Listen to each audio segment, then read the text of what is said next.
সম্প্রতি সময়ে মৌনামি ঘোষ টলিগঞ্জের দর্শকপ্রিয় তারকাদের মধ্যে অন্যতম। কেননা এই নায়িকা তার কেরিয়ার এরই মধ্যে একাধিক চলচ্চিত্রে অভিনয় করার মাধ্যমে তিনি তার অনুরাগীদের কাছে ব্যাপক আকারে নজর এসেছেন।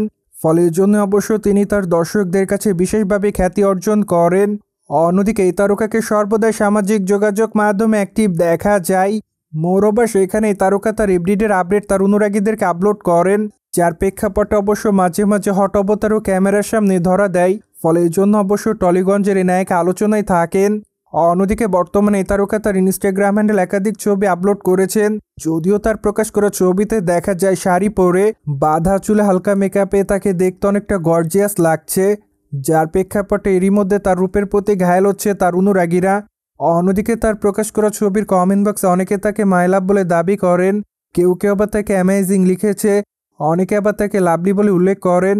মোরওভার অনেকে আবার প্রিটি গার্ল লিখেছে, অ্যাজ ওয়েল অ্যাজ অনেকে আবার আগুনের ইমোজি দেয়।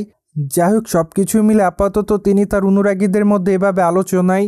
বাই দ্য ওয়ে, পদাতিক চলচ্চিত্রে মৌনামি ঘোষকে সর্বশেষ অভিনয় করতে দেখা যায়, কেননা সেখানে তার অভিনয় তার অনুরাগীদের কাছে বরংবার নজর কাড়ে, যার প্রেক্ষাপটে অবশ্য এরই মধ্যে তিনি তার অনুরাগীদের কাছে আলোচনায়।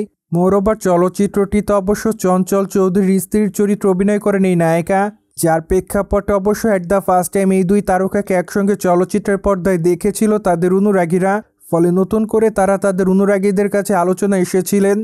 সোভিয়ার জেনে তো নিলেন, টলিগঞ্জের তারকা মৌনামি ঘোষকে আপাতত গ্ল্যামার রূপে দেখেছে তার অনুরাগীরা। ফলে এই বিষয়টি নিয়ে কোনো মতামত থাকলে কমেন্ট বক্সে জানাতে ভুলবেন না। And subscribe our channel for more update.